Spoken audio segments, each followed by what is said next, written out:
በመቀጠል የተከበሩ ገነነ ገደቡ።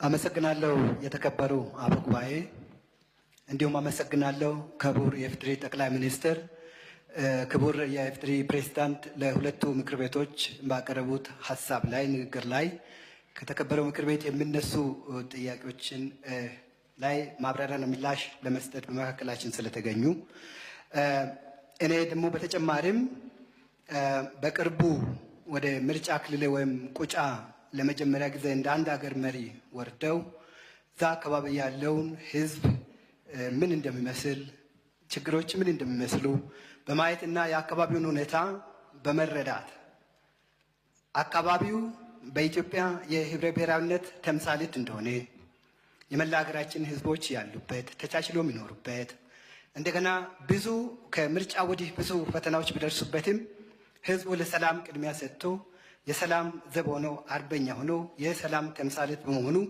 ለዛ ሕዝብ ያለውን ችግር በማየት እንደገና በዲሞክራሲያዊና ሰላማዊ ምርጫ እዛ አካባቢ ተካሂዶ በምርጫ በተሰጠ ድምፅ የተለየ አካል መመረጡ ወንጀል እንዳይደለ መርገምም እንዳይደለ በዛ ምክንያት መቆዘም እንደማይገባ በአካቶ በልማት በፍቅር ሕዝብን ይዞ ወደፊት መሻገር እንደሚገባ አቅጣጫም በማስቀመጠውና ሕዝቡ ላደረገው ሰላማዊ እንቅስቃሴ እውቅና ስለሰጡ በእኔና በመራጭ ሕዝብ ስም ምስጋናዬን አቀርባለሁ። በመቀጠል ጥያቄ እንደሚከተለው አቀርባለሁ። አገራችን ኢትዮጵያ በዘመናት መካከል በተለያዩ ምክንያቶች በብዙ ዕዳዎች ውስጥ ተዘፍቃ የምትገኝ መሆኗ ይታወቃል። ዕዳዎቿ ከትውልድ ወደ ትውልድ እየተሸጋገሩ አንዳንዴ የህልውና አደጋ እስከ መደቀን የደረሱበትም ጊዜ አለ። እነዚህን የትውልድ ዕዳዎች እያሳለፈችና እያለፈች አሁን ባለንበት ደረጃ ላይ ትገኛለች። ለዕዳዎቿ ዋናውና ቁልፉ ምክንያትና ችግር ተደርጎ ሊወሰድ የሚችለውና የሚገባውም በታሪክ ዑደት ውስጥ የሚነሱ የህዝብ ጥያቄዎችን በአግባቡና የህዝብን ሉዓላዊ ክብር በሚመጥን መልኩ አለመመለስ ነው ብዬ አምናለሁ። በሀገራችን ታሪክ አብዛኛዎቹ የህዝብ ጥያቄዎች ምላሽ ሲያገኙ የዘለቁት በሰላማዊ መንገድ በሚደረግ ሰላማዊ ትግል ሳይሆን በጉልበትና በኃይል በሚደረግ የጫካና የሀገርን ህልውና የሚፈታተን ብሎም ብዙ የሀገር ሀብትና ንብረት ወድሞና ክብር የሆነው የሰው ልጅ ህይወት ከጠፋ በኋላ በሚገኝ ድል በሚመስል ዕዳ በኋላ ነው። ይህ መንገድ እስከ ዛሬ ድረስ የትውልድ ዕዳ ሆኖ ቀጥሏል። ለዚህ አይነት ከሀገራችን ጋር እጅና ጓንት እንዲሁም ደምና ስጋ ከሆነ የትግልና የህዝብ ጥያቄ መመለሻ መንገድ ብዙም ወደፊት ማለቱ አሁንም ቢሆን ከብዶብን ያለ ይመስለኛል። ከዚህ ጋር ተያይዞ መንግስት ስፍራ ሰጥቶ ሳይወሳሰቡና በተለመደ አኳኋን በግጭት ጠመቃና አዙሪት ውስጥ ሳይገባ መመለስ የነበረባቸውና ያለባቸው የህዝብ ጥያቄዎች እየተንከባለሉ ይገኛሉ።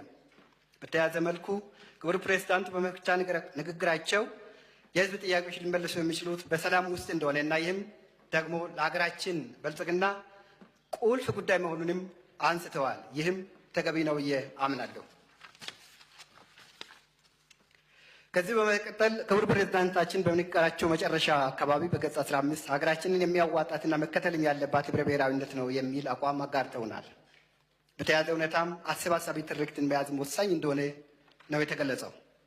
ከዚህ አኳያ ህብረ ብሔራዊነትም ሆነ አሰባሳቢ ትርክት እንደ መሪ መያዛቸው ምንም ችግር የለውም። ሀገራችንን በጠንካራ መሰረት ላይ ለማቆምም ቁልፍና አይነተኛ መሳሪያ ናቸው ብዬ አምናለሁ። ይህ እንደዚህ ሆኖ ሳለ በህብረ ብሔራዊነት አንድነት ውስጥ መፍታት ያለባቸውና ትኩረት ተሰጥቷቸው መፈታት ሲገባቸው ያልተፈቱ የህዝብ ጥያቄዎች ያሉ በመሆናቸው በተለያዩ የሀገራችን ክፍሎች የግጭትና የመቃቃር መንስኤ ሆነው ይገኛሉ። በመሆኑም መንግስታዊ ህብረ ብሔራዊነትንና ብዝሃነትን የሚያጎሉና የሚያደምቁ እንዲሁም የዜጎች ህገ መንግስታዊ መብት የሆኑ የህዝብ ጥያቄዎችን ከመመለስ አኳያ ግልጽ አቅጣጫ በክቡር ፕሬዝዳንቱ ንግግር ውስጥ በተገቢው አልተመላከተምና ምን ታስቧል? ህገ መንግስታዊ ጥያቄዎችን ለሚመለከታቸው የመንግስት ተቋማት አቅርበው ረጅም ዓመታትን የጠበቁና አሁንም በትዕግስት በመጠበቅ ላይ ያሉ ህዝቦች አሉ። ለምሳሌ በደቡብ ኢትዮጵያ ክልል በቁጫ ምርጫ ክልል ያለው የቁጫ ህዝብ የማንነት እውቅናና የራስ አስተዳደር መዋቅር ጥያቄና በማዕከላዊ ኢትዮጵያ የወለነ ህዝብ በደቡብ ኢትዮጵያ ክልል የዛይሰ ህዝብና የሌሎችም ህዝቦች ተጠቃሽ ናቸው።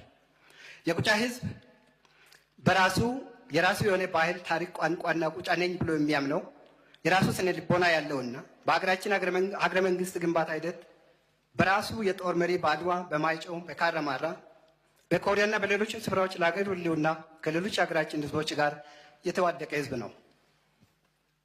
በታሪክ ዑደትም ከጅማው ንጉሥ አባ ጅፋር፣ ከወላይታው ካውጦና፣ ከዳውሮው ሀላላ፣ ከጎፋው ጨራቃ ጋሞ ጋር እኩል ደረጃ ላይ የነበረና ከ18 ነገስታት በላይ የነበሩት ህዝብ ዛሬ ያለው ማንነቱ እንዲጨፈለቅ ባህልና ታሪኩ እንዲጠፋ ከምርጫ 2013 ወዲህ ባለው ህገ መንግስትና ህገ መንግስታዊ ስርዓትን የማይቀበልና ለመቀበልም ፈቃደኛ ያልሆነ አመራርና የአመራር ስርዓት በመፈጠሩ ህዝቡ በህልውና አደጋ ውስጥ ይገኛል።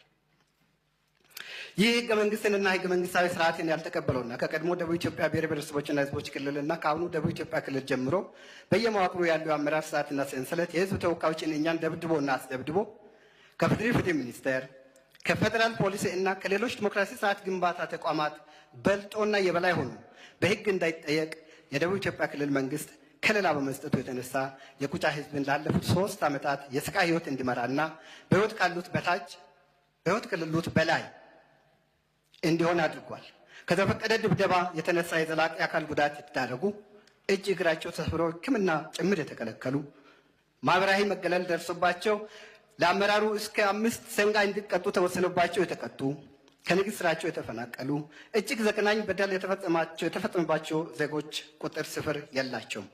አመራሩ ይህ ሰብአዊ ድርጊት በመፈጸሙና ህዝቡን በማዋረዱ ከቀበሌ ወደ ወረዳ ከወረዳ ወደ ዞንና ከዞን ወደ ክልል ሹመት ተሰጥቶታል። በዚህም የህዝብ የመንግስት ሀብትና ንብረት የሆነው መሬት በከተማና በገጠር ተዘርፏል። በቁጫ ህዝብ ዘንድ በደለውና የድቡሻ ባህል በሚልና ያንን ባህል ካልተቀበልክ በሚል የመቃብር አፈር በጥብጦ ማጠጣትና እምብኝ ያለውን አለትና ዛፍ ማስገፋት እንዲሁም አባቶችና እናቶችን ክፉኛ መግረፍና ማሰቃየት፣ ህዝቡን ከቀየው ማፈናቀልና ተፈናቅሎ በአገራችን ውስጥ ተሰዶ ካለበትም ያለ ህግ አግባብና መሪህ እዚሁ ከአዲስ አበባም ጭምር በመያዝ ወደ አካባቢው በመውሰድ በሶስቱም የቁጫ መዋቅሮች አንድን ግለሰብ አንደኛው መዋቅር ለአንደኛው እያስረከበ አንዱ ስለቃው ሌላኛው እየወሰደው አሁንም ቢሆን በሶስቱም የቁጫ መዋቅሮች አንድ ግለሰብ 3 ጊዜ ታስሮ ይገኛል፣ እየተሰቃየም ይገኛል። ይህ የሚናገረው ነገር ለፖለቲካ ትርፍ ወይም ነጥብ ለማስቆጠር ሳይሆን በመሬት ላይ ያለ እውነትና በፈጣሪ ዘንድም የሚታይ የሚጨበጥ የሚዳሰስ እውነት ነው። የቁጫ ህዝብ ስቃይ በቃላት ከሚገለጽ በላይ ነው። የዚህ መከራ ዋናው መነሻ የዛሬ 12 ዓመት በፊት በህጋዊ መንገድ የጠየቀው የማንነትና የራስ አስተዳደር መዋቅር ጥያቄ ነው። ከዚህ ጋር አያይዤ እርስዎን በታላቅ አክብሮት የሚጠይቀው ጥያቄ የቁጫ ህዝብ ከእንዲህ አይነት ሲኦላዊ ህይወት መቼ ይላቀቃል? ለህዝቡ ቁልፍ ጥያቄዎች የማንነትና ራስ አስተዳደር ጥያቄዎች በህብረ ብሔራዊነት መርህና እሳቤ ህዝቡ ባጠረ ጊዜ ውስጥ የተቆረጠ ምላሽ ከእርሶ ይጠብቃልና የቁጫ ህዝብ ለሰላማዊና ህገ መንግስታዊ ጥያቄዎቹ የእርሶ ተጨባጭ ምላሽ ምንድን ነው?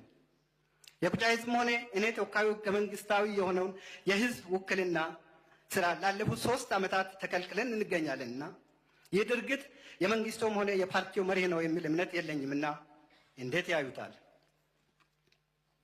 ሌላው በህጋዊ መንገድ የተገኘ ህዝብ ውክልና ህጋዊ ባልሆነ መንገድ ተወግዷል። ይህም የተፈጸመው በደቡብ ኢትዮጵያ ክልል ነውና ይህንን የጅምር ዲሞክራሲ ስርዓት ሂደትን ያጨለመውን ተግባር በማረም የህዝብ ልዕልና እንዲረጋገጥ የቁጫና ዲሞክራሲ በሀገራችን እንዲያብብ የሚፈልጉ ህዝቦች ይፈልጋሉና የእርስዎ ምላሽ በእጅጉ ወሳኝ እንደሆነ ያምናለሁና ምላሽ ብትሰጡን። እነዚህ ጥያቄዎች ፍጹም እውነተኛና በመሬት ያለውን የፈጣሪ እውነትም የያዙ ስለሆኑ የተቆረጠ ምላሽ በመስጠት የህዝቡን እምባ እንደሚያብሱና የቁጫ ህዝብም በህብረ ብሔራዊነት ኢትዮጵያ እንዲደምቅ እንዲያደርጉ በድጋሚ ተማጽኖዬን አቀርባለሁ። በዚህ ጉዳይ እርስዎንም ሆነ ምክር ቤቱን ዳግም እንዳናስቸግር እንደሚያደርጉም እምነቴ የጸና ነው። ሌላውና በክቡር ፕሬዝዳንቱ ንግግር ትኩረት ከሰጠጣቸው ጉዳዮች አንዱና ዋነኛው ሀገራዊ ምክክር ጉዳይ ነው። ሀገራዊ ምክክሩ ሂደት በሀገራችን ከረጅም ዘመናት መስተጋብር በኋላ በቤታችን ቁጭ ብለን የምንመካከርበት የመጀመሪያው ሙከራችንና ጥረታችን መሆኑ ይታወቃል። የኢትዮጵያ ሀገራዊ ምክክር ኮሚሽንን ከመነሻው ጀምሮ የተጠራጠሩ ብዙ ወገኖች አልነበሩ፣ አሁንም ሊኖሩ ይችላሉ። ይህንን ምክንያታቸውን ሲገልጹ ከለውጡ ማግስት ጀምሮ በአዋጅ ተቋቁሞ ህዝብ በጣለበት ተስፋ ልክ ሳይሰራ በአንዳንድ የሀገራችን አካባቢዎች የመንግስት ተቋማትም ጭምር ሲጋፉት ቆይቶ ውጤት ሳይመዘግብ ከፈረሰው ከአስተዳደር ወሰንና ማንነት ጉዳዮች ኮሚሽን ጋር የሚያያይዙም አሉ። ሀገራዊ ምክክር ኮሚሽኑ ከዚህ የተለየ ምንም ፋይዳ አይኖረውም ብለው እስከ ዛሬ ድረስ በምክክር ሂደቱ ያልተሳተፉ አካላትም አሉ። ይህ ደግሞ የራሱ የሆነ አሉታዊ ተጽዕኖ በምክክር ሂደቱ ውጤት ላይ ማሳደሩ አይቀሬ ነው። ለእነዚህና ሌሎች እስከ ዛሬ ድረስ የሀገራዊ ምክክር ሂደት ላይ ጥርጣሬ ላላቸው የሀገራችን ዜጎች ከጥርጣሬ ወጥተው በሀገራችን ታሪክ በውስጣችን ለብቻችን በምናደርገው ምክክር ላይ እንዲሳተፉና በሀገረ መንግስት ግንባታ ሂደት ጉልህ ሚና እንዲጫወቱ ምን ታስቧል? ይህ በእንዲህ እንዳለ ሀገራዊ ምክክር ኮሚሽኑ የተጣለበትን የስራ ኃላፊነት ሳያጠናቅቅ በአዋጅ የተሰጠው ጊዜ ሊጠናቀቅ ውስን ወራት ብቻ ቀርተውታል። ኮሚሽኑ አዲስና መሰል ተግባር ለመፈጸም የተቋቋመ የመጀመሪያ ተቋም ቢሆንም እዚህም የሚታዩ ክፍተቶችን በቅንነትና በሰጥቶ መቀበል መርህ እያረመ እንዲሁም የሚነሱ የልዩነት ድምፆችን እያዳመጠ ስራውን እያከናወነ ይገኛል።